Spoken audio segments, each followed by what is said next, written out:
पूर्णात् पूर्णमुदच्यते पूर्णस्य पूर्णमादाय पूर्णमेवावशिष्यते। ओम शांति शांति शांति। ಈ ನಾಡ ಕಂಡ ಈ ರಾಷ್ಟ್ರ ಕಂಡ ಅಪರೂಪ ಸಂತ ಮಹಂತರನ್ನ ಶಿವಯೋಗಿಗಳನ್ನ ಸ್ಮರಣೆ ಮಾಡಿಕೊಂಡು ಬಸವಾದಿ ಶಿವಶರಣರನ್ನ ಸ್ಮರಿಸಿಕೊಳ್ಳುತ್ತಾ ಪರಂ ಜ್ಯೋತಿ ಪರಂ ಪುರುಷ್ ಪರಂ ಯೋಗಿ ಮಧುರಕಂಡಿಯ ಕರ್ತೃಗತಿಗೆ ಕೋಟಿ ಕೋಟಿ ಪ್ರಣಾಮಗಳನ್ನ ಸಮರ್ಪಣೆಯನ್ನು ಗೈದು ಕ್ಷೇತ್ರದ ಒಡೆಯರು ಪರಂ ಪೂಜ್ಯರು ತಮ್ಮೆಲ್ಲರ ಪೂಜ್ಯನೀಯ ಲಿಂಗೈಕ್ಯ ಕರುಣಾಮೂರ್ತಿ ತಮ್ಮೆಲ್ಲರ ಆರಾಧ್ಯ ದೈವ ಪೂಜ್ಯ ಚಂದ್ರಶೇಖರ ಮಹಾಸ್ವಾಮೀಜಿಯವರ ಕರ್ತೃಗತಿಗೆ ಪ್ರಣಾಮಗಳನ್ನ ಸಮರ್ಪಣೆಯನ್ನ ಮಾಡಿ ಗುರು ಪೂರ್ಣಿಮೆಯ ಹುಣ್ಣಿಮೆಯ ಪವಿತ್ರ ವೇದಿಕೆ ಮೇಲೆ ಆಸೀನರಾದ ಪರಂ ಪೂಜ್ಯ ಆತ್ಮೀಯ ವೇದಮೂರ್ತಿ ಬಸಯ್ಯನ ಸ್ವಾಮೀಜಿಯವರಲ್ಲಿ, ನರಗುಂದದ ಪರಂ ಪೂಜ್ಯರಲ್ಲಿ, ಸಾಧುವರ್ಯರಲ್ಲಿ, ಯಾವತ್ತೂ ಶ್ರೀಮಠದ ಸಮಸ್ತ ಸದ್ಭಕ್ತರೇ ಶರಣರೇ ಶರಣೀಯರೇ ತಮಗೆಲ್ಲರಿಗೂ ಆತ್ಮೀಯ ಶರಣಾರ್ಥಿ. ಈಗಾಗಲೇ ತಮಗೆಲ್ಲ ವಚನಾಮೃತಗಳನ್ನ ತಿಳಿಪಡಿಸಿದರೆ ಇಲ್ಲಿ ಕೇಳೋದಕ್ಕಿಂತ ತಿಳ್ಕೋದು ಬಹಳ ದೊಡ್ಡದು. ಕೇಳೋದಕ್ಕಿಂತ ತಿಳ್ಕೋದು ಬಹಳ ದೊಡ್ಡದು. ತಿಳ್ಕೋದಕ್ಕಿಂತ ಉಳ್ಕೋದು ಬಹಳ ದೊಡ್ಡದು. ಇಲ್ಲಿ ಇವತ್ತು ಕಲಿಯುಗ ಅಂತ್ಯಯುಗ, ಇದು ಕೃತಾಯುಗ, ತ್ರೇತಾಯುಗ, ದ್ವಾಪರಯುಗ, ಕಲಿಯುಗ. ಇದು ಯುಗಗಳಲ್ಲಿ ಅಂತ್ಯಯುಗ. ಇದು ಈ ಯುಗದಲ್ಲಿ ಯಾರು ಏನು ಬೇಕಾದ್ರೂ ಕಲಿಬಹುದು, ಯಾರು ಏನು ಬೇಕಾದ್ರೂ ಆಗ್ಬಹುದು. ಆದ್ರೆ ಬಹುತೇಕ ವಚನಗಳನ್ನ ತತ್ವಗಳನ್ನ ಓದೋದು ಮಾತ್ರ ಕೆಲಸ ಆಗಕತ್ತೈತಿ, ಅವನ್ ತಿಳ್ಕೊಳ್ಳೋ ಕೆಲಸ ಆಗಕತ್ತಿಲ್ಲ. ವಚನಗಳಿಂದ ವಚನ ಅದು ಅಂದ್ರೆ ಒಬ್ಬ ಶರಣ ಆಗ್ತಾನ, ಒಬ್ಬ ಸಂತಕ್ಕನ, ಒಬ್ಬ ಯೋಗಿ ಆಗ್ತಾನ. ಇಲ್ಲಿ ತತ್ವಗಳು ಏನಾಗ್ಬೇಕು ಅಂತ ಕೇಳಿದ್ರೆ ಹೃದಯಕ್ಕೆ ಹೋಗಿ ತಾಕ್ಬೇಕು. ಇಲ್ಲಿ ಮಾತುಗಳೆಲ್ಲ ಮುತ್ತುಗಳಾಗ್ಬೇಕು, ಮನಸ್ಸುಗಳಲ್ಲೇ ದೇವ ಸನ್ನಿಧಿ ಆಗ್ಬೇಕು. ಇಲ್ಲಿ ಎಲ್ಲ ಸನ್ನಿಧಿಯಕ್ಕಿಂತ ಅದ್ಭುತವಾದಂತಹ ಈ ಮನುಷ್ಯನಲ್ಲಿ ಮೊಟ್ಟ ಮೊದಲು ನಾವು ಕಾಣಬೇಕಾದದ್ದು ಏನು ಅಂತ ಕೇಳಿದ್ರೆ ಮಾನವೀಯತೆಗಳು ಬಹಳ ದೊಡ್ಡ. ಇಲ್ಲಿ ಋಣಗಳು 5 ಋಣಗಳದಾವ. ನಿನ್ನ ಜನ್ಮ ಕೊಟ್ಟ ತಂದೆ ತಾಯಿ, ನಿನಗೆ ವಿದ್ಯೆ ಕೊಟ್ಟ ಆಶೀರ್ವಾದ ಮಾಡಿದ ಗುರು ಆಚಾರ್ಯ, ಒಂದು ನೀ ಈ ಭೂಮಿಗೆ ಬಂದದ್ದು, ಭೂಮಿ ನಿನಗೆ ಅನ್ನ ಕೊಟ್ಟದ್ದು. ಹೀಗೆ 5 ಋಣಗಳದವ. ಈ ಋಣಗಳನ್ನು ಮುಟ್ಟಿಸೋ ಕೆಲಸವೇ ಪಾರಮಾರ್ಥ ಕೆಲಸ, ಆಧ್ಯಾತ್ಮದ ಕೆಲಸ. ಬಹುತೇಕ ಈ ಆಧ್ಯಾತ್ಮದ ಚಿಂತನೆಗಳು ಆರಂಭಿಕವಾಗಿ ಕೈ ಹತ್ತಿದ್ರು ಕೂಡ ಅಂತಿಕ ಬಹಳ ಸಿಹಿಯಾಗಿ ಹತ್ತವ. ಆರಂಭಿಕವಾಗಿ ಕಹಿ ಕಹಿ ಇದ್ರೂ ಕೂಡ ದುಃಖದ ಸಮಯದೊಳಗೆ ಸಿಹಿಯಾಗಿ ಹತ್ತೋದೇ ಆಧ್ಯಾತ್ಮದ ಬದುಕು ಅಂತ. ಯಾಕಂದ್ರೆ ಸ್ವಾಮಿಗಳ ಕಡೆ ಒಬ್ಬ ಭಕ್ತ ಆಗೋದು ಅಷ್ಟು ಸುಲಭದ ಕೆಲಸ ಅಲ್ಲ. ಯಾರು ಮಧ್ಯಾಹ್ನ ಬಂದಿರೋ, ಯಾರು ಹೊಟ್ಟೆ ಸುದ್ದಾವೋ, ಯಾರು ಕಾಲ್ ನೋಸಾಕತ್ತಾವೋ, ಯಾರ ಬೆನ್ನು ನೋಸಾಕತ್ತಾವೋ, ಯಾರು ಮನೆಗೆ ಹೋಗ್ಬೇಕು, ಇವನ್ನೆಲ್ಲ ಸಹಿಸ್ಕೊಂಡು ಸುಮ್ಮನೆ ಕೂಡ್ಬೇಕು ನೋಡ್ರಿ. ಇದು ದೊಡ್ಡ ಕೆಲಸ ಅದು. ಎಲ್ಲೂ ಕುರ್ಚೋನಲ್ಲಂತೂ ಕೂತಿರೋದಿಲ್ಲ, ಇಲ್ಲಿ ಸುಮ್ಮನೆ ನೆಲ ಕುಂದಿರ್ಬೇಕು, ಇಲ್ಲೇ ನಾವು ಬಿಟ್ಟಾಗನೇ ಹೋಗ್ಬೇಕು. ಇವೆಲ್ಲ ಶಿಕ್ಷೆಗಳು ಯಾಕು ಅಂತ ಕೇಳಿದ್ರೆ, ಬದುಕಿನೊಳಗೆ ಒಂದು ಕಡೆ ಆದರೂ, ಒಬ್ಬರ ಮುಂದಾದರೂ, ಒಂದು ಸ್ಥಳದೊಳಗಾದರೂ ಮೂಲಗಳನ್ನು ವಿಚಾರ ಬಿಡಬೇಕಂತ. ಒಬ್ಬನ ಮುಂದೆ ಕೈ ಕೂಡಬೇಕಂತ ಜಗತ್ತಿನೊಳಗೆ ಯಾರ ಮುಂದೆನೂ ಕೈ ಕೂಡಬಾರದಂತ ಗುರುವಿನ ಮುಂದೆ ಕುಂಡಿರ್ಬೇಕಂತ, ಒಬ್ಬರ ಮುಂದೆ ಕುಂಡಿರ್ಬೇಕು. ಇನ್ನ ಒಬ್ಬರ ಮುಂದೆ ಬದುಕಿನೊಳಗೆ ತೆಲೆ ಹಾಗೆ ಅವ್ರ ಮಾತು ಕೇಳಬೇಕು. ಅದು ಯಾವ ಮಾತಂದ್ರೆ ಗುರುವಾಕ್ಯ. ಇನ್ನೊಂದು ದೊಡ್ಡದು ಏನು ಅಂತ ಕೇಳಿದ್ರೆ, ಇಲ್ಲಿ ದೊಡ್ಡ ಸ್ಥಿತಿ ದೊಡ್ಡ ವಿಚಾರಗಳನ್ನು ನೀವು ಒಬ್ಬರ ಮುಂದಾದ್ರೂ ಬರಬೇಕು ಅಂತ. ಆವತ್ತಿನ ದಿನಮಾನಗಳಲ್ಲಿ ರಾಜರಿಗೆ, ಅರಸರಿಗೆ ಅರಮನೆ ಇತ್ತು, ಚಿನ್ನ ಹೊನ್ನ ಬಂಗಾರ ಬೆಳ್ಳಿಗಳು ಇದ್ರೂ ಕೂಡ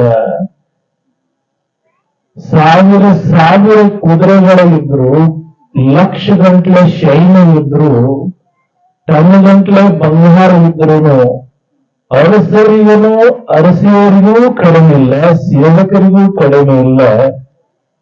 ಆಗರ್ಭ ಶ್ರೀಮಂತ ರಾಜರಿಗೂ ಕೂಡ ಆ ಸುಖದ ಸುಪ್ಪತ್ತಿಗಳೊಳಗೆ ಅವರೊಬ್ಬ ಗುರುಗಳನ್ನು ಮಾಡ್ಕೋತಿದ್ರು, ಅವ್ರ ರಾಜ್ಯ ಗುರುಗಳಂತ ಹೇಳಿ ಮಾಡ್ಕೋತಿದ್ರು.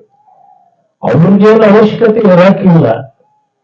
ಯಾಕೆ ರಾಜ್ಯ ಗುರುಗಳನ್ನ ಮಾಡ್ಕೋತಿದ್ರು ಅಂದ್ರೆ, ನೀನು ಎಷ್ಟೇ ದೊಡ್ಡ ಇದ್ರು ಕೂಡ, ನೀನು ಎಷ್ಟೇ ಶ್ರೀಮಂತರಿದ್ರು ಕೂಡ, ಒಂದು ಕಡೆ ನೀನ್ ನೆಲಕ್ಕೂ ಕೂತಿ ಅಂದ್ರೆ ನಿನ್ನ ಹೆಗಲ ಮೇಲೆ ಹತ್ತಿದ ಶನಿ ತೆಳಗಿಳಿತೈತಂತ.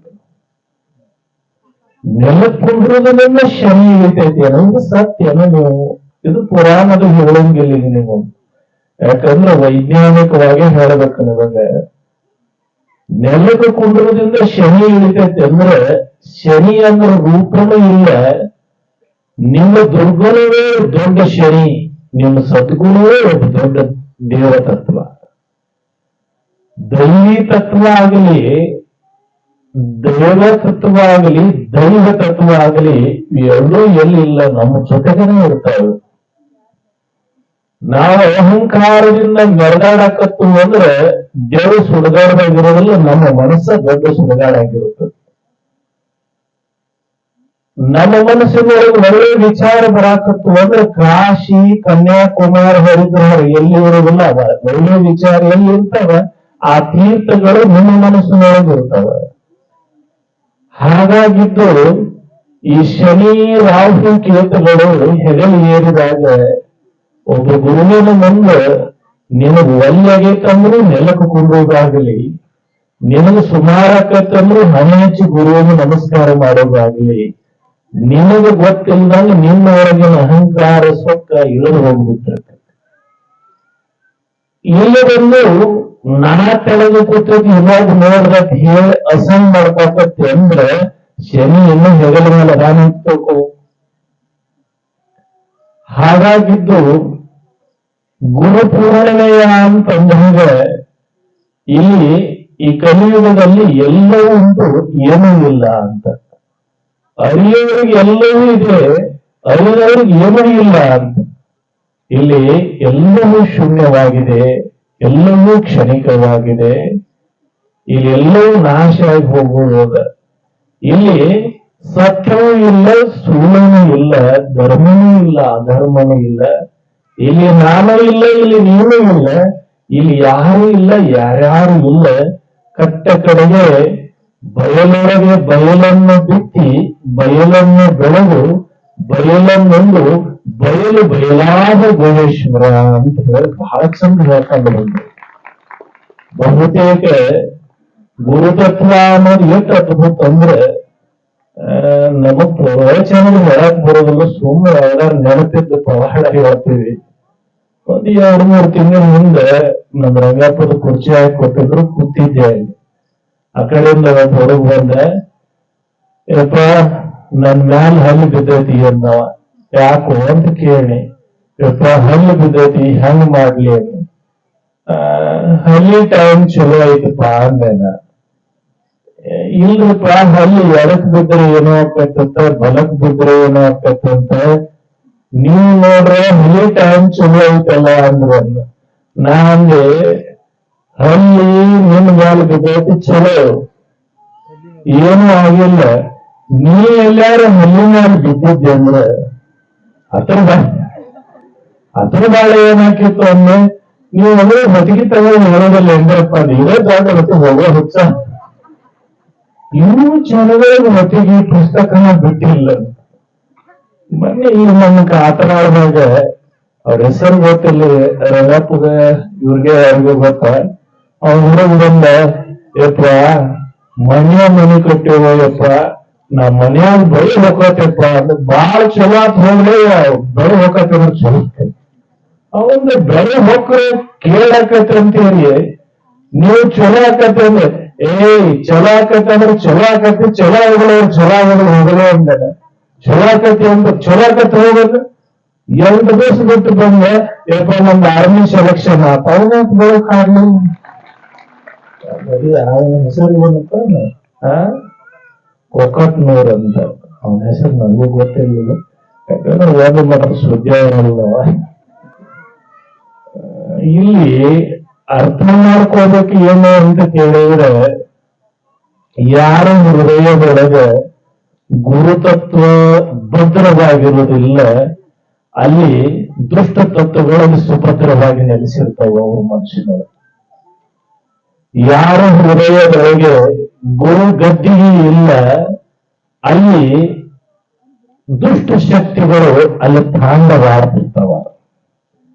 ದುಷ್ಟಶಕ್ತಿಗಳ ತಾಂಡಾಡಕತ್ತವಂದ್ರೆ ತಾಯ್ತ ಕಟ್ಕೊಂಡ್ರು ಹೋಗೋದಿಲ್ಲ, ಚೀಟಿ ಕಟ್ಕೊಂಡ್ರು ಹೋಗುವುದಿಲ್ಲವ. ಅವಕ್ಕ ಏನ್ ಹೋಗ್ಬೇಕು ಅಂತ ಕೇಳಿದ್ರೆ ಲಿಂಬಿಕಾಯಿ ಮಂತರ್ಷ ಹೋಗಿದ್ರು ಹೋಗುವುದಿಲ್ಲವ. ಆ ದುಷ್ಟ ಗುರುಗಳ ನಿಮ್ಮಿಂದ ಹೋಗುವಂದ್ರೆ, ಗುರು ಹೇಳಿದ್ರೆ ಇದು ನಡೀತಕ್ಕಂತ ದಿಟ್ಟ ಮನಸ್ಸು ಮುಂದಿದ್ರೆ ಗುರುತತ್ವ ಗದ್ದಿಗೆ ನಿನ್ನ ಹೃದಯದೊಳಗೆ ಭದ್ರವಾಗಿದ್ರೆ ಆ ಶನಿಯಲ್ಲ ಯಮ ಬಂದ್ರು ನೀನು ಮುಟ್ಟಕ್ಕಾಗುದಿಲ್ಲ, ಯಮ ಬಂದ್ರು ಸುಮ್ಮನೆ ಹೊರಗೆ ಹೋಗ್ಬೇಕು.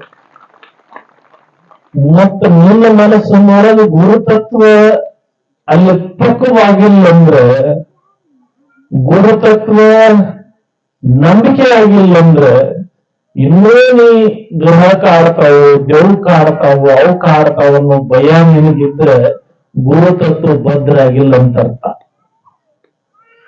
ಯಾರ ಹೃದಯದೊಳಗೆ ಗುರುತತ್ವ ಗದ್ದಿಗೆ ಭದ್ರಿರ್ತವೆ, ಅವನ ಚೀಟಿ ಅವಶ್ಯಕತೆನೂ ಇಲ್ಲ, ವಾಸ್ತು ಅವಶ್ಯಕತೆನೂ ಇಲ್ಲ, ಜ್ಯೋತಿಷ ಅವಶ್ಯಕತೆನೂ ಇಲ್ಲ, ಮಾಟದ ಅವಶ್ಯಕತೆನೂ ಇಲ್ಲ, ಮಂತ್ರದ ಅವಶ್ಯಕತೆನೂ ಇಲ್ಲ.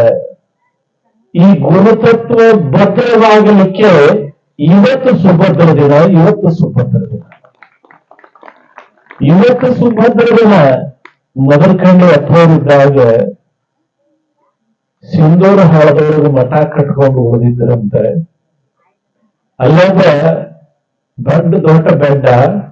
ದೊಡ್ಡ ಬೆಟ್ಟ ಅಥೋರ್ ಹೇಳಿದ್ರಂತೆ, ನಮ್ಮ ನಂಬಿದ್ದಂದ್ರೆ ಆ ಬೆಟ್ಟದ ಮೇಲೆ ಜಿಗಿಲೆ ಮಗನ ಅಂದ್ರು. ಅವನು ಹೇಳಿದಂತ ನಿನ್ನ ನಂಬಿದ್ರಪ್ಪ ಜಿಗಿ ಅಂದ್ರೆ ಜಿಗಿತಾನ. ಮಂದಿ ಹೇಳಿದ್ರಂತೆ, ಗೌಡ್ರ ಈ ಸಾಧುಗಳು ದಗುದಿಲ್ಲ, ಏನೇನೋ ತಲೆಯಾಗ ಹೇಳ್ತಿರ್ತಾರ್ರಿ, ನೀವು ನೋಡ್ರ ದೊಡ್ಡ ವತನಗಳ ಮಂದಿ ಅಲ್ಲಿಂದ ಜಿಗಿದ್ರೆ ಸತ್ತ ಹೋಗ್ಯಾರ ನೀವ, ನಿಮ್ ಹೊಲ ಮನಿ ಹೆಂಗ್ರಿ ಗೌಡ್ರ? ಸ್ವಾಮಿಗಳು ಹಂಗ ಹೇಳ್ತಾರ, ಹಂಗ ಹೋಗಿ ಬಿಡದ್ರಪ್ಪ ಅಂದಂತ ಇವ ದೊಡ್ಡ ಶನಿಯು. ಇಲ್ಲ ಇನ್ನೊಬ್ಬಂದು ಹೇಳಿದಂತ ನೀವು ಇನ್ನೂ ಯುವಕರದಿರಿ, ಯೌವನದವರದಿರಿ, ಈ ಸ್ವಾಮಿ ಇಲ್ಲಂದ್ರೆ ಇನ್ನೊಬ್ಬ ಸ್ವಾಮಿ ಹುಡ್ಕೋಕ್ ಬರತ್ತ. ನೀವೇ ಇಲ್ಲಂದ್ರೆ ಯಾವ ಸ್ವಾಮಿನ ಪುರ ಏನ್ ಮಾಡ್ತೀರಿ? ಇದನ್ ಬಿಡ್ರಿ ಒಂದು ಇವ ದೊಡ್ಡ ದರಿದ್ರ ಅಂತ. ಅವಾಗ ಅವನ್ನಂತ ನಮ್ಮ ಅಪ್ಪ ಶಿರ್ಲಿಂಗಪ್ಪ ಕಾಯ್ತಿದ್ರ ಕಾಯಿಲಿ, ಮುಗಿತಿದ್ರ ಮುಗಿಲಂದವನ ಬೆಟ್ಟದ ಮೇಲೆ ಹತ್ತಿ ಯಥಾ ಸಿದ್ಧಲಿಂಗ ಅನ್ನೋ ಜಿಗದಂತ ಚಲೋ ಒಂದು 100 ಮೀಟರ್ ಎತ್ತರತಿ ಗೊಂದದ ಪಡದಾರ ದೊಡ್ಡ ಕಲ್ಲಿಂದ ಜಿಗದ್ರೆ ಗಾಳಿ ಒಳಗೆ ತಿಳ್ಕೋತ ಬಂದ ಆರಾಮ ನೆಲಕ್ಕೆ ಇಳದಂತ. ಹೇಳದಂತಹ ಯಪ್ಪ ನನ್ನ ಹುಲ್ಲಿನ ಯೋಚಿಸ್ಕೊಂಡು ಬಂದಲ್ಲ ಅಂದಂತ. ಗೌಡಾನಿಂದ ಮುಗಿದಿತ್ತಲ್ಲ, ನೀ ನನ್ನ ನಂಬಿದ್ರೆ ಈ ಜಗತ್ತು ನಂಬಿದ್ರೆ ಹೋರಾಟ ಮಾಡಿ ನೀನು ಬದುಕೊಂಡು ಹೋಗುವ ಮಗನ ಅಂತ ಆಶೀರ್ವಾದ ಮಾಡಿದ್ರು. ಇಲ್ಲಿ ದೆವ್ವ ನಿಮ್ ಜೊತೆಗಿರ್ತಾವ, ಆ ದೆವ್ವ ನಿಮ್ ಜೊತೆ ಇರ್ತಾವ, ದೇವರು ನಿಮ್ ಜೊತೆ ಇರ್ತಾವ. ನಿಮ್ಮ ಗುಡಿ ಹೋಗುವಂಗಾಗ್ತೈತೆ ಅಂದ್ರೆ ದೇವರದಾನ ಅಂತ ಅರ್ಥ. ಸ್ವಾಮಿಗಳ ಮುಂದೆ ಸುಮ್ಮ ಕೊಂಡ್ರಂಗಾಗೈತಂದ್ರೆ ದೇವರದಾನ ಅಂತ ಅರ್ಥ. ಒಟ್ಟಿನೊಳಗೆ ಒಳ್ಳೆಯ ವಿಚಾರಗಳು ನಿಮ್ಮ ಮನಸ್ಸಿನೊಳಗೆ ಬರತ್ತವಂದ್ರೆ ನೀವು ದೈವಿ ಸಂಪನ್ನರು ಅಂತ ತಿಳ್ಕೋಬೇಕಂತ. ಮತ್ತೆ ನಿಮ್ಮಲ್ಲಿ ಕೆಟ್ಟ ವಿಚಾರಗಳು ಬರತ್ತವಂದ್ರೆ ಅಲ್ಲಿ ಗುರುಗದ್ದಿಗೆ ನಿಮ್ಮ ಮನಸ್ಸಿನೊಳಗೆ ಇಲ್ಲ ಅಂತ ಅರ್ಥ. ಇಲ್ಲಿ ವೇದವನ್ನ ಬರೆದವರು ಹೋದ್ರು, ಆಗಮಗಳ ಬರೆದವರು ಹೋದ್ರು, ಬಲಿಂದವರು ಹೋದ್ರು, ಒಟ್ಟಿನೊಳಗೆ ಎಲ್ಲರೂ ಹೋದ್ರು. ಆದ್ರೆ ಸದಾಕಾಲ ಸ್ಮರಣೀಯವಾದವರು ಯಾರು ಅಂತ ಕೇಳಿದ್ರೆ ಅಜ್ಞಾನಿನೂ ಬಂದ್ ಹೋಗ್ತಾನ, ಸುಜ್ಞಾನಿನೂ ಬಂದ್ ಹೋಗ್ತಾನ. ಅಜ್ಞಾನಿ ಹೆಂಗ ಬಂದಿತ್ತು ಹಂಗ ಹೋಗ್ತತಿ. ಸುಜ್ಞಾನಿಗಳ ವೇದಾಗಮ ಶ್ರುತಿ ಸಾರಗಳನ್ನ ಬರೆದು ಇವತ್ತು ಅವರಿಲ್ಲಂದ್ರೆ ಅವರು ಮಾಡಿದಂತ ತತ್ವ ಸಿದ್ಧಾಂತಗಳ ಜೀವವಾಗಿದಾವ. ಇವತ್ತು ಭಕ್ತರು ಬಹಳ ಕಷ್ಟದಾಗದೇರಿಪ್ಪ. ನೋಡಾಕ ದೊಡ್ಡ ಅಂಗಿಗಳು ಕಾಣ್ತಾವ್ಕರೆ, ದೊಡ್ಡ ಅಂಗಿಯಾಗ ದೊಡ್ಡ ನಿಗ್ರಗಳು ತುಂಬ್ಯಾವ, ದೊಡ್ಡ ಶರೀರಗಳು ಅದಾವ, ದೊಡ್ಡ ಮನುಷ್ಯನಾಗ ನೋವು ಅದಾವ. ರೊಕ್ಕಗಳೇ ಮಾಡಿದ್ರೆ ಆಸ್ತಿ ನಿಗ್ರ, ಆಸ್ತಿಗಳೇ ಮಾಡಿ ರೊಕ್ಕದ ನಿಗ್ರ. ಇಲ್ಲಿ ಸುಖವಾಗಿದ್ದವರು ಒಬ್ಬರನ್ನ ಕಾಣೆ ಅಂತ. ಮತ್ ನೀವಾರ ಇದೀರಿ ಅಂತ ನಮ್ಮನ್ ಕೇಳ್ತಾರೆ, ನಿಮ್ಗಿಂತ ನಿಗ್ರದಾಗದು. ನೀವು ಒಂದೊಂದು ಕಾರ್ಯಕ್ರಮ ಮಾಡಿ ಕೂತಿದ್ದೀರಿ. ಬೆಳಿಗ್ಗೆ 5 ಗಂಟೆಗೆ ಯಮೀಶ್ ಕುಡ್ಸ್ಯಾರ ನ್ಯಾಯನಗರದಾಗ. ಅಲ್ಲಿ ಸುಮಾರು ಒಂದು 3-4 ತಾಸು ಎಲ್ಲರಿಗೂ ಮಾತಾಡಿ ಆಶೀರ್ವಾದ ಮಾಡಿ ಬಂದ ಬೆಳಗಾವಿ ಜಿಲ್ಲಾ ಮುಗಿಸ್ಕೊಂಡ್ ಧಾರವಾಡ ಜಿಲ್ಲಾಕ್ ಬಂದ್ರೆ ನಮ್ ಗೌಡ್ರು ಹೋಗಿ ಕುಡಿಸಿದ್ರೆ ಸಂಜೆ 4 ಮಠ ನೀರು ಕುಡಿತಂದ್ರೆ ಬಿಟ್ಟಿಲ್ಲ, ಊಟ ಮಾಡ್ತಾನಂದ್ರೆ ಬಿಟ್ಟಿಲ್ಲಪ್ಪ. ನಮ್ಗಟ್ ಆಶೀರ್ವಾದ ಮಾಡೇ ನೀವು ಊಟ. ಅಲ್ಲಿ ಸಂತೋಷ ಇಲ್ಲಿ ಬರ್ಬೇಕಾದ್ರೆ ಸುಮ್ಮ ನಮ್ ಭಕ್ತರು ಚಲೋ ಬಿಸಿ ನೀರು ಸುರಿದ್ ಜಳಕ ಮಾಡಿಸು ಸುಮ್ಮನೆ ನಿಂತಿದ್ದಮ್ಮ ಮಾತಾಡ್ದಂಗಾಗತ್ತ. 200 ಕಿಲೋಮೀಟರ್ ನಡ್ಕೊಂಡ್ ಬಂದೆ ಗಾಡ್ಯಾಗ. ಇಲ್ಲಿ ಬಹುತೇಕ ಹೃದಯವಿಲ್ಲದ ದೇಹ ಇರಬಹುದು, ಇರೋದಿಲ್ಲ, ಆದ್ರೆ ಇರಬಹುದು. ಆದ್ರೆ ನೋವು ಇಲ್ಲದ ಮನಸ್ಸು ಒಬ್ಬರದು ಇಲ್ಲ. ಈ ನೋವ ನೀ ಹುಟ್ಟಕ್ಕಿಂತ ಮೊದಲೇ ಬಂದತಿ. ಮತ್ತೆ ಈ ನೋವ ನಿನ್ ಕಳಿಸಿ ಮೂಲಕ ಹೋಗ್ತದ. ಆ ನೋವನ್ನು ಗೆದಿಲಿಕ್ಕೆ ದೊಡ್ಡ ಅಸ್ತ್ರ ಯಾವುದು ಅಂತ ಕೇಳಿದ್ರೆ ಗುರುತತ್ವ. ಇವತ್ತು ಎಷ್ಟೋ ಜನದ ಕೆಲಸ ಅದಾವ, ಕಾರ್ಯ ಅದಾವ, ನಿಗ್ರಹವ. ಆದ್ರೂ ಇವತ್ತು ನಮ್ಮ ಅಪ್ಪ ಬರ್ತಾನಂತ ತಿಳ್ಕೊಂಡ ಆ ಕೆಲಸ ಬಿಟ್ಟು ಕಾರ್ಯ ಬಿಟ್ಟು ಏನು ಇವತ್ತು ಗಟ್ಟಿ ಕಾಳವನ್ನು ನನ್ನ ಮುಂದೆ ಕೂತವು ನಿಜವಾಗ್ಲೂ ಗಟ್ಟಿ ಕಾಳಗಳು. ಇದು ನಿಜವಾಗ ಗುರುತತ್ವ ಅಂದ್ರೆ ನೀವು ನನಗ್ ಗುರು ಅಂದ್ರೆ ಗದಿಗೆಗೆ ನಾವು ನಾ ಗುರು ಅಂತನು. ಇಲ್ಲಿ ಗುರು ಅನ್ನೋದು ಒಬ್ಬ ವ್ಯಕ್ತಿ ಅಲ್ಲ, ಗುರು ಅನ್ನೋದು ಒಂದು ವಸ್ತುನೂ ಅಲ್ಲ, ಗುರು ಅನ್ನೋದು ಒಂದು ವ್ಯಕ್ತಿ ಅಲ್ಲ, ಅದೊಂದು ಗುರು ಅನ್ನೋದು ಒಂದು ಶಕ್ತಿ ಅದ. ಬಹುತೇಕ ನಮಗ ಬದುಕಿನೊಳಗೆ ಗುರು ಇದ್ದ ಅಂದ್ರೆ ಅದು ದೊಡ್ಡ ಸುಭದ್ರವಾದ ಬದುಕಕ್ಕತಿ. ಬಹುತೇಕ ಗುರುತತ್ವ ಇವತ್ತಿನ ಸಮಾಜಕ್ಕೆ ಬಹಳ ಅವಶ್ಯಕತೆ ಅದ. ಶಾಸಕರು ಮಠದ ಶಿಷ್ಯರವರು ಅವ್ರಿಗೆ ಆಶೀರ್ವಾದ ಮಾಡಿದ್ದೇನು. ಹೈದರಾಬಾದ್ ತುಂಬ ಬರುವಾಗ ಹಿಂದಿನ ಸೀಟ್ನ್ಯಾಗ ಮಕ್ಕೊಂಡಿದ್ದೆ. ಬಂದ್ ಭೇಟಿ ಆದ್ರು. ನನಗೂ ಅವ್ರು ಎಲೆಕ್ಷನ್ ನಿಂತಾರ ಅಂತ ಗೊತ್ತಿಲ್ಲ. ಹೇಳಿದೆ ಮುಂದೆ MLA ಹೋಗಪ್ಪ ಅಂದೆ, ಆಶೀರ್ವಾದ ಮಾಡಿದೆ.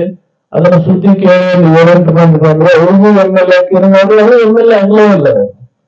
ಅವ್ರು ಅಂದ್ರು ಅಪೂರ್ ಏಟ ಬೇರಿಕೆದಾರ ನೋಡು, ಅವ್ರು ನೋಡ್ರಿ MLA ನೋಡ್ರಿ ನಮಗ್ ಮಾಡ್ಲಿಲ್ಲ, ಅಪೂರ್ ನಮಗ್ ಆಶೀರ್ವಾದ ಮಾಡ್ಲಿಲ್ಲ ಅಂದ್ರು. ನಾ ಅಂದೆ ಆ ವ್ಯಕ್ತಿನ ಎಷ್ಟು ಹೃದಯ ತುಂಬ ಹಾರೈಸಿನಲ್ಲ, ನಿನ್ನೂ ಅಷ್ಟ ಹೃದಯ ತುಂಬ ಹಾರೈಸಿದೆ. ಅವ್ರ ಮಕ್ಕಳಿಗೆ ಎಲ್ಲರಿಗೂ ನೀಡಿದಾಳೆ. ಇದು ಉಂಡ ಕೂಸು ಬೆಳೀತು, ಉಣದ ಕೂಸು ಉಪವಾಸ ಕೂತು ಕೂಸ ಬಳಕಾತು. ಅದು ತಾಯಿ ತಪ್ಪು, ಏನು ಮಗುವಿನ ತಪ್ಪು? ಉಂಡಿಲ್ಲ ಅದಕ್ಕೆ ಬಡವಾಗೈತಿ, ವಿನಃ ನೀರ್ಗಾರಕ್ಕೆ ಬಡವಾಗಿಲ್ಲ. ಅದಕ್ಕಾಗಿ ಅವ್ರಿಗೆ ಹೇಳಿದೆ, ಮನುಷ್ಯ ನಂಬ್ಯಾನ ಇವತ್ತಿಗೆ MLA ಆಗ್ಯಾನ, ನಾನು ಇವರ ಕುಂಡಗಳ ಊಟಕ್ಕೆ ನಮಸ್ಕಾರ ಮಾಡ್ತಾನೆ. ಅವನು MLA ಮಾಡೋದು ನಾ ಅಲ್ಲೇ, ನಂಬಿಕೆ ಅವನು ಮಾಡಿದ್ದೀನಿ, ನಂಬಿಕೆ ಇಲ್ಲ, ಅದಕ್ಕೆ ನೀವು ಏನೂ ಆಗಿಲ್ಲ ಅಂತ ಹೇಳಿದಾಗ, ಇಲ್ಲಿ ಸುಖಕ್ಕೆ ಕಾರಣ ಏನು ಅಂತ ಕೇಳಿದ್ರೆ ನಂಬಿಕೆ ಅನ್ನೋದು ಬಹಳ ದೊಡ್ಡದ. ಜಗತ್ತಿನಲ್ಲಿ ವಿಶ್ವದಲ್ಲಿ ಕೋಟಿ ಕೋಟಿ ಜೀವರಾಶಿಗಳಿದ್ರು, ಲಕ್ಷ ಲಕ್ಷ ಜೀವರಾಶಿಗಳಿದ್ರು. ಈ ಮನುಷ್ಯನಿಗೆ ಅಷ್ಟೇ ಯಾಕೆ ಪ್ರಾಮುಖ್ಯತೆ ಅಂತ ಕೇಳಿದ್ರೆ, ಇದಕ್ಕೆ ನಂಬಿಕೆ ಅನ್ನಂತ ಮುತ್ತನ್ನ ನಂಬಿಕೆ